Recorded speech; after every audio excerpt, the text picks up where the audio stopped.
마냥 동네 아저씨 같은 수더분함 속에는 배우로서 그가 쌓아온 신념들이 있다. 공작 위 스파이 흑금성 또한 신념으로 움직이는 인물이라는 점에서 그와 닮아있는지도 모른다. 배우 황정민의 이야기다. 군함도 이후 1년 만에 돌아온 영화 공작은 황정민에게 또 다른 변곡점이었다. 바닥까지 모두 보여줬다. 는 그의 말처럼 이 냉철한 스파이. 영화에서 아이러니하게도 가장 간절한 진심이 느껴진다. 자신에게 새겨진 관성을 끊임없이 깨려는 황정민의 시도는 그를 단순히 흥행 보증수표에 머물게 하지 않는다. 마산이 고향인 황정민의 구수한 경상도 사투리는 여전했지만 금선과 박석영 두 그릇에 담아낸 무게감은 전혀 달랐다. 홀로 단단히 버티던 속을 완전히 비워내자 비로소 다시 채울 수 있었다. 황정민에게 공작은 그런 작업이었다. 이제 한 고비를 넘어 새로운 길로 향하고 있는 그와 이야기를 나눠봤다. 다음은 황정민과의 일문일다. 재생 버튼 상당히 연기에 있어서 힘들었다고 이야기해왔는데 구체적으로 어떤 부분에서 그런 점을 느꼈나? 쉽지 않은 경력을 가진 배우인데도 이번 영화에 특히 그런 어려움을 많이 마주한 것 같다. 스파이 흑금성과 박성명일 때의 1인 2 역을 아주 쉽게 생각했다. 그런데 그게 뒤통수를 맞은 거다. 보통 대사를 고민하고 생각한 다음 현장에 나가서 연기를 하는데 그게 잘 쌓아지지 않으면 긴장감이 생기지 않더라. 서로 긴장감을 갖고 있는데 섞이지 않으면 말도 안 되는 영화가 아닌가. 도대체 이게 뭘까? 내가 뭘 잘못한 걸까? 계속 고민했다. 재생 버튼 그렇다면 그런 고민과 어려움을 어떻게 이겨내고 영화를 완성할 수 있어? 는지도 궁금하다. 대만에서 촬영한 분량이 초창기인데 고려관에서 리처장인 이성민이 현과 만나는 장면부터 틀어지기 시작했다. 보통 선수들이라 눈만 마주쳐도 알아서 다 하기 마련인데 작품은 그게 안 되니까 내 바닥까지 다 열어서 보여줬다. 하나부터 열까지 서로 이야기하면서 짜맞추기 시작했다. 오히려 나중에는 이게 우리에게 큰 힘이 됐다. 그렇게 산을 하나씩 넘어가면서 마지막 장면은 이미 거기까지 감정이 잘 쌓여 있어서 너무 수월하고 편안하게 찍었다. 그때는 이걸 하려고 이 고생을 했구나 싶더라. 재생 버튼 영화 속 흑금성 박석영과 리처장의 관계가 처음엔 서로 팽팽하게 속고 속이는 대립구도에 가까워 보이지만 나중에는 그렇지 않다. 어떻게 보면 브로맨스 식으로 흘러간 면도 있는데 그렇게 감정이 만들어졌나? 브로맨스를 하자고 한 건 아니었다. 두 캐릭터가 그럴 만한 관계도 아니다. 그런데 촬영하면서 조금씩 물에 젖듯이 쌓여가기 시작한 거다. 그렇게 오다 보니까 뭔지 모를 큰 에너지, 뭉클함 같은 게 서로 느껴졌다. 이 영화가 건네는 큰 주제의식과도 맞닿아 있다고 생각한다. 어떻게 보면 개인과 개인의 우정이지만 좀 더 크게 보면 남과 북의 화합이지 않나. 재생 버튼 박성명은 냉전시대 스파이의 성격을 그대로 가진 인물이다. 처음 박성명은 본인의 생사에 관계없이 국가를 위해 공작원이 되고자 하는데 이 심리가 납득이 갔나? 실존 인물인 박채서 씨를 만나면서 납득이 간 부분이 있을까? 실제로 그런 상황에 본인이 놓였다면 어떤 선택을 했을 것인지도 궁금하다. 박성명이라는 인물의 신념에 대한 고민이 많았다. 어떤 신념을 가졌기에 가족도 뒤로 하고 죽을 수 있는 직업을 택한 것일까? 당연히 100% 이해하지는 못했다. 그분의 신념은 그분의 신념대로 존재하는 것이고 영화, 공작에서의 박성령에게는 박석영대로의 분명한 신념이 있어야 했다. 그게 내게는 중요한 과제였다. 실제로 우리 같은 평범한 일반인이 김정일 국방위원장을 어떻게 만났겠으며 그 에너지를 어떻게 견디겠느냐? 아마 심장이 터졌을 거다. 그런 모든 것을 감수하고 김정일 위원장까지 만나는 신념이 한순간 무너졌을 때는 어떻게 표현을 해야 될까 생각했다. 만약 내가 같은 상황에 놓여 김정일 위원장을 만나야 했다면 오줌을 지리더라도 만났을 것이다. 재생 버튼 촬영 당시에 인상 깊게 남은 에피소드가 있다면 풀어달라. 김정일 국방위원장을 두 번째로 만나는 장면의 촬영이었다. 대사들이 제법 많아서 굉장히 욕심있게 준비를 했다.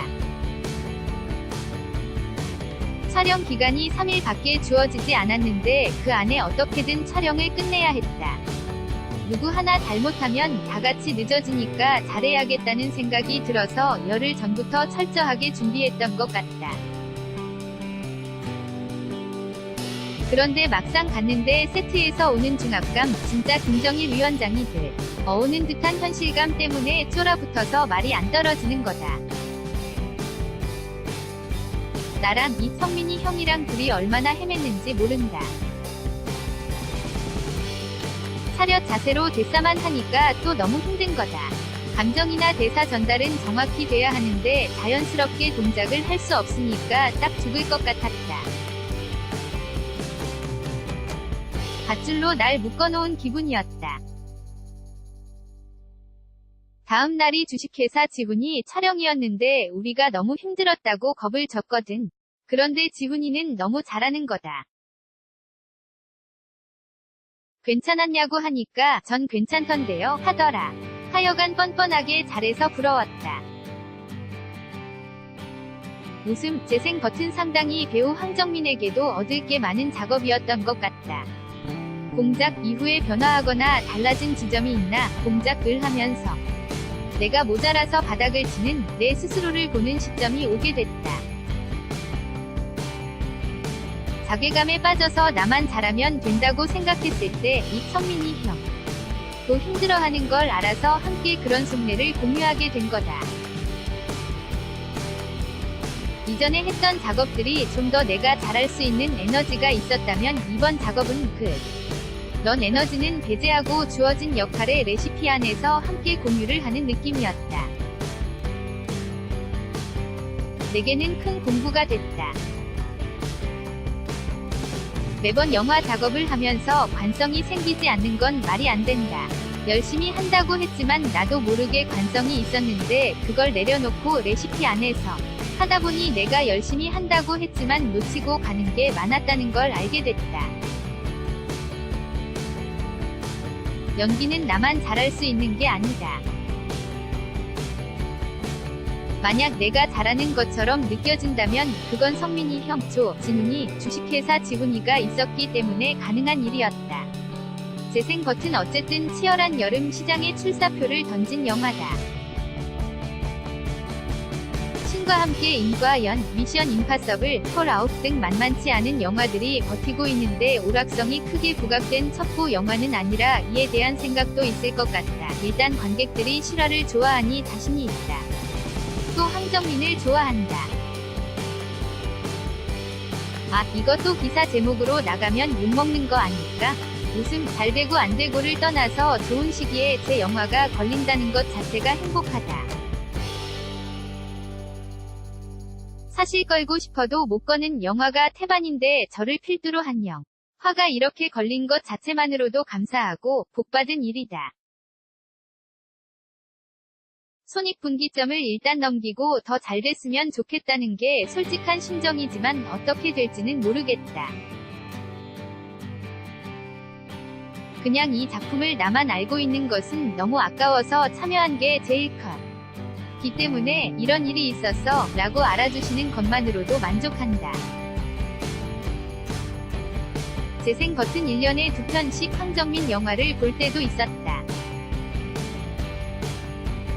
전작 구남도 이후 나름대로 휴식기를 가진 느낌인데 당시 여러 논란으로 상당히 마음이 복잡했을 것 같다. 이런저런 일들을 지나며 아까 말했던 것처럼 관객들은 황정민을 좋아한다는 마음을 가지게 된 계기가 일까? 오래전에 찍었던 것들이 개봉 시기가 맞물리면서 아마 다작 배우라는 이야기가 나왔던 것 같다. 맞다. 수많은 이야기가 있었다. 당시에는 힘들었다. 잘하고 싶은데 그게 잘 되지 않았을 때는 마음을 추스리기가 힘들었다. 공작을 끝내고 나서는 내가 모자라다는 걸 느끼고 쉬어야겠다고 생각했다. 내 바닥을 비로소 알게 됐다. 그 전에는 바닥이 보여도 아니야, 할 수 있어 하며 스스로 채찍질했는데 이제는 안 될 것 같다는 생각이 든 거다. 그러면서 1년 넘게 잘 쉬었다. 나를 향한 비판들에 처음에는 직업이 배우인데 열심히 일을 하지 말라는 건가 이런 생각도 있었다. 그런데 시간이 지나보니 그렇게 이야기한 모든 사람들이 내 영화만 봤나 보다 이런 생각이 들더라. 내 영화를 보고 재미있어서 계속 봤는데 지겨워질 수도 있는 거다. 그리고 연기를 잘한다 못한다 이야깃거리가 될 수 있는 배우들이 한국의 수많은 배우들 중에 몇 명밖에 없다. 그중 하나가 나라고 생각하니 기분이 좋아졌다. 괜찮다는 생각이 들면서 다시 다작의 길을 걷지 않을까 싶다. 웃음, 농담이다. 재생 버튼 이번 홍보 활동 중에 갑분싸, 갑자기 분위기 싸해진다 는 뜻의 줄임말 라는 신조어에 대한 남다른 해석으로 한바탕 화제가 되기도 했었다. 그건 진짜 제 실수다. 단어 뜻을 전혀 몰랐고 집에 가서 아이한테 혼났다. 말 가지고 장난하면 안 된다고. 웃음, 요즘 길에 다니면 어린애들이 자기들끼리 낄낄대면서 나를 가리키며 갑분싸, 갑분싸 하는데 귀엽다. 재생 버튼, 국제시장, 윤재균 감독과 이번에는 SF 영화, 비환으로 다시 한번 손을 잡는다. 촬영에 대해 기대하고 있는 바가 있나? 12월부터 촬영에 들어갈 텐데 너무 기대된다. 공작 때 느꼈던 좋은 감정을 다시 느끼면 좋을 것 같다. SF 장르가 처음이라는 중압감도 있지만 신비로움도 있지 않느냐? 우주복을 입고 그런 작업들은 한 번도 해보지 않았던 것이라 너무 궁금하다. 무중력 상태에서 내가 어떻게 연기할지 모르는 거니까. 재생 버튼 악기 연주가 취미라고 들었다. 과거 사진들을 보면 일상에서의 모습들이 상당히 평범할 것 같은데 요즘은 어떤 일상을 보이나? 지방에 촬영을 갔는데 낮에 만약에 촬영이 끝나면 시간이 제법 많이 남는다. 그러면 매번 책을 보거나 클라리넷을 연주한다. 텔레비전 보는 건 좋아하지를 않아서. 구남도에서도 내가 다 불었다. 웃음, 원래 일할 때, 그러니까 배우일 때와 그렇지 않을 때를 철저하게 구분한다. 배우로 일을 하지 않을 때는 그냥 동네 백수다. 매일 슬리퍼 신고 애 학원에 데려다주고 집에 데리고 온다. 연예인이라고 매일 차려입고 학원 앞에 서 있을 수는 없지 않나. 쭈쭈바 물고 서 있으면 날 알아보시고 황정민이다 이런다. 그러면 애 학원이 있어서요 라고 말하면서 인사하고 그런 거다.